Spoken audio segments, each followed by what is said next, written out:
Hey, welcome to Walking the Path. I'm so grateful that you're here. I'm so grateful to be here. Super grateful to be here. Um, I am, what am I doing? Hey, Matthew, great to see you. Okay, so today's topic is walking the path, cultivating inner resilience. I had to think about it for a minute. Cultivating inner resilience. So I can't wait to talk to you about that and to share with you some insights on what it means to be resilient, not just emotionally, but spiritually, and how we can trust in life's unfolding and how we can stay grounded in the midst of discomfort. So that's the topic for today. I'm super excited to share it with you. I also want to tell you this is the second week that Rythmia is closed. We closed for 2 weeks this year for maintenance and um, uh, upkeep of the property, and it's going to be beautiful when people return next Monday.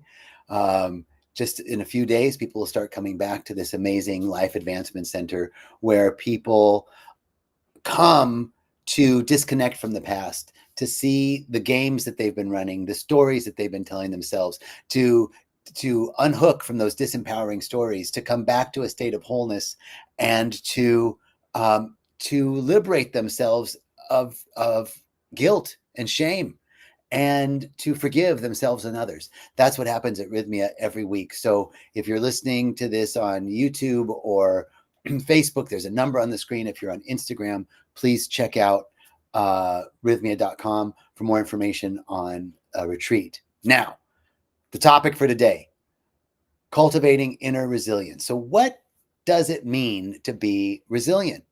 What does it mean to be resilient, not just emotionally, but spiritually?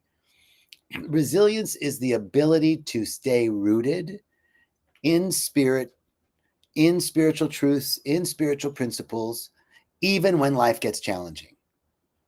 That's what I'm going to define resilience as, is the ability to stay rooted in spiritual principle and spiritual truth, even when life is challenging. Now, there are a lot of uncertain times right now. Whether you're going through something personally, I know a lot of people are going through some personal upheavals right now.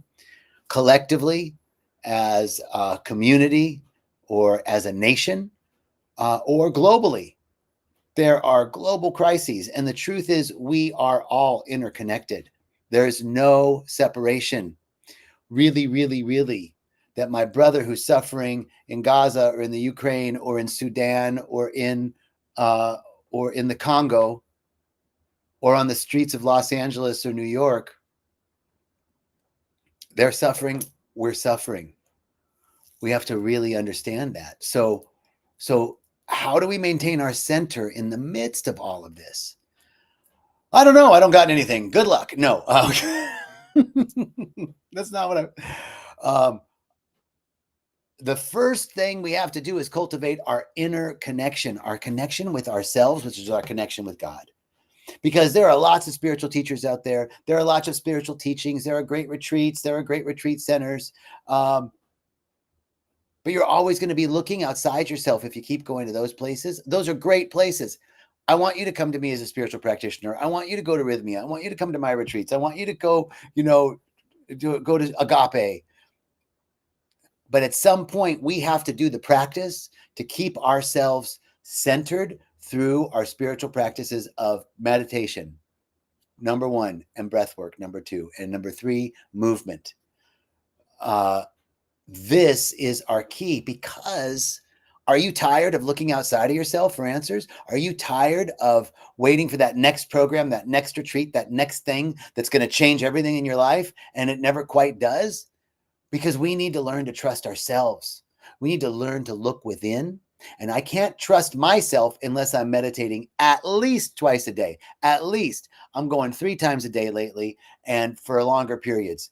And people are telling me, hey, Susan, thank you. People are telling me, and just friends are like, wow, I've never heard you so clear before. And that's a direct effect of regular, consistent, deep meditation. So one of the number one ways that we can create our inner resilience, our ability to stay rooted in spiritual truth and spiritual principles, no matter what the external circumstances and conditions are, is through our spiritual practice and through our through our ability to anchor into spiritual truth and spiritual principle.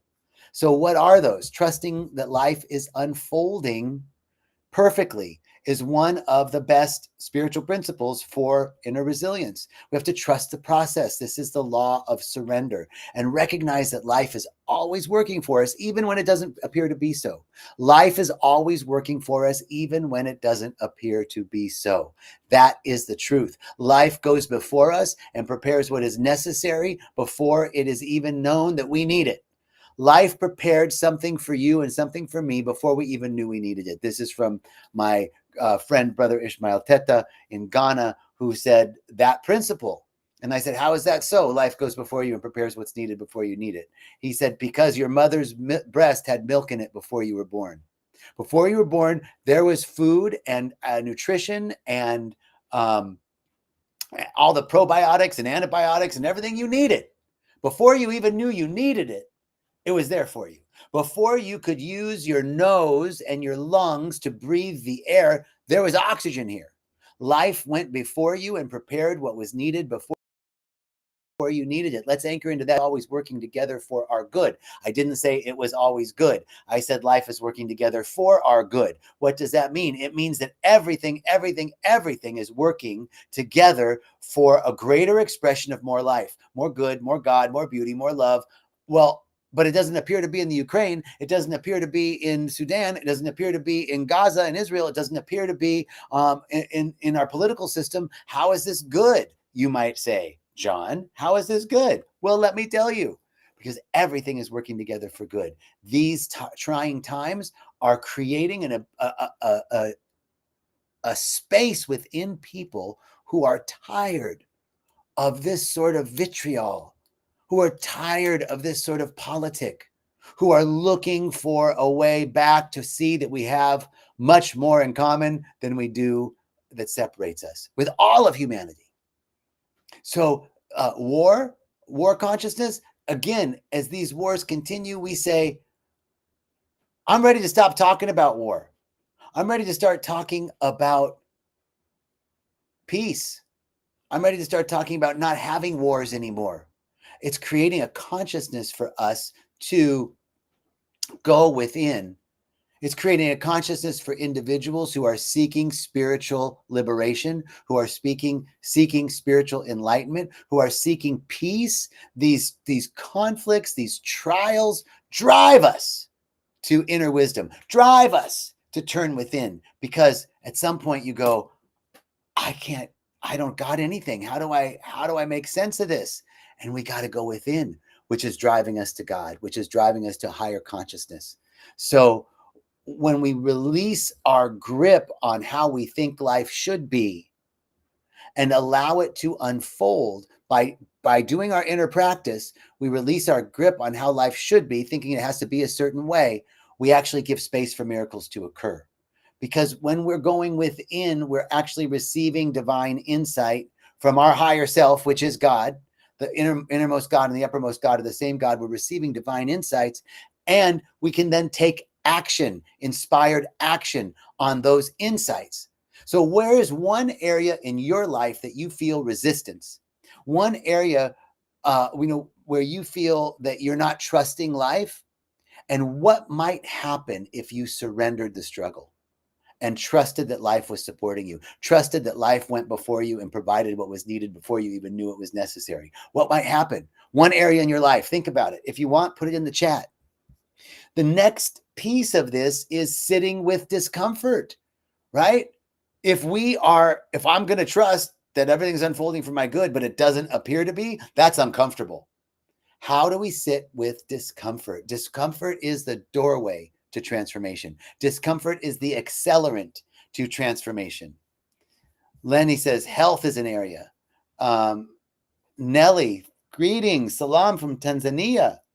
Wonderful, wonderful. Thank you, Nelly. Great to see you. Great to see you again. It was beautiful being with you when you were there. So one area where Lenny replied, health is the area where he could surrender and trust that life is supporting. Beautiful, Lenny. So now how do we sit with that discomfort? Instead of running from discomfort, we can sit with it and allow it to soften us and teach us. This is a key. Everything is working together for my good. So even this, even the discomfort, even a health issue, even a political issue, even a financial issue, how is it working together for my good? When we sit with that question, and instead of running from this discomfort, through our practice, we can sit with it. We actually allow ourselves to grow beyond our current limits. So the next time you feel discomfort in a situation, you have to ask yourself some questions. What is this trying to teach me? What is seeking to emerge? What is seeking to emerge? What must I release? What must I let go of?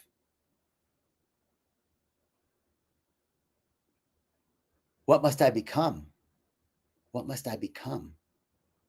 These are empowering questions that we ask in the midst of discomfort. Matthew just said one area in his life where he's resisting is not caring what others think. Brother, that is so huge, so huge. I am constantly, constantly checking myself against comparison, Matthew. And I think a lot of people have trouble with comparison. I'm going to give you a hint on comparison, which is we are all equal, but not the same. We're all equal, but not the same. And that we're not on a vertical playing field where there are people above us and below us. We're on a horizontal playing field where there might be people in front of us and behind us, but we're all on the same plane. We're all on the same plane. And the only thing I need to compare myself to, Brother Matthew, and to all of you, this is where I've been thinking lately. The only thing I need to compare myself to is the highest version of myself and where I am at in relationship to that right now. This has helped me bring in my vision because I get distracted. Oh my God, they're doing that and I'm not doing it. Oh my God, I'm behind. Oh my God, look at their offerings. Oh my God, look at this spiritual teacher. Oh, I'll never be that. Oh my God. I've got me. And there's my vision of my highest self, what I think my best version is, who I see myself to be, the possibility of me, the possibility of you. And that's in front of us. And that's the only thing we compare ourselves to. Because I cannot control what other people think of me. I cannot control, no matter how much I try, I cannot control how I appear in another person's eyes. So I get to be me, authentically me. And if somebody doesn't like me, I get to sit in the discomfort of it. Right, Matthew? We get to sit in the discomfort. What is this trying to teach me? What must I become?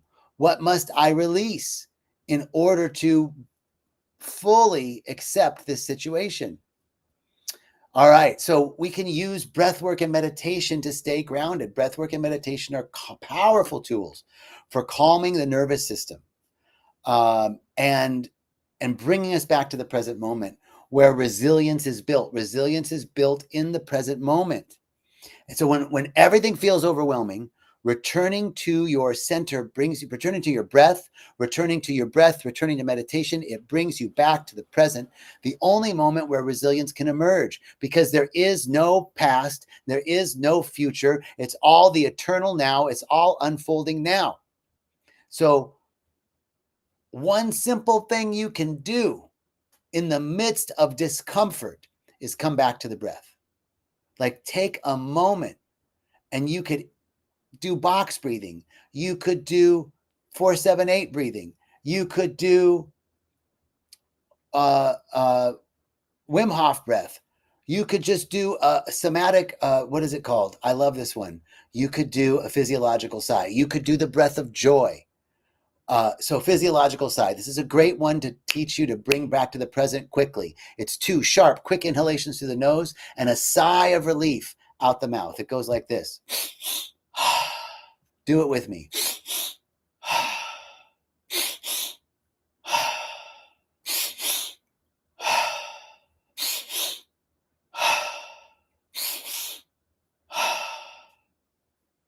Okay, stop. Feel that. Do you feel that? What was that? 4 or 6 breaths? Brought me right back to center. Breath work. A simple thing. Physiological sigh, 2 sharp inhalations and a long sigh of relief through the mouth. How did that brief practice shift your energy? What did you notice in your body and mind that changed in just those few breaths? Just a few breaths. This is how we build inner resilience. We have to be aware. I'm feeling discomfort. Okay, I anchor into spiritual principle. Everything's working together for my good. Oh, it feels uncomfortable. Oh my God. Okay, I'm going to breathe. Shift. Boom.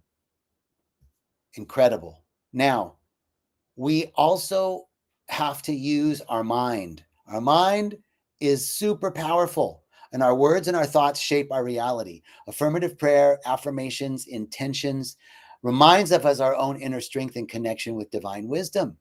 So affirmations are not just hopeful thoughts. They're declarations of truth, and they affirm our resilience, and they're effective when they feed our emotional body. Excuse me. If you're saying something that you absolutely don't emotionally align with, it has no effect. But if you, hey, Benjamin, yeah, brother, I'm sorry, I've been a little crazy this week, but thank you. Okay. Affirmation. If your intention makes you feel good, it's effective. If it doesn't affect the emotional body, it's not effective. So your affirmations have to be words and phrases that are more than hopeful thoughts, but that actually feel good in your body. They're a fuck yes in your body. They got to be like, oh yeah, that just totally clicked for me. So, for example, when I say the affirmation that everything always works out for me, everything always has worked out for me, that all is well and all will be well. To me, those words are comforting. They might not be comforting to you. You have to find words that are comforting to you. That today's the day. Now is the time. My seemingly impossible good has come to pass. You know, affirmations like all things are possible. Infinite potential and in me right now, right here. All things are possible. Everything is unfolding in absolute divine perfection. If those things don't resonate with you, don't say them. You got to come up with something in you.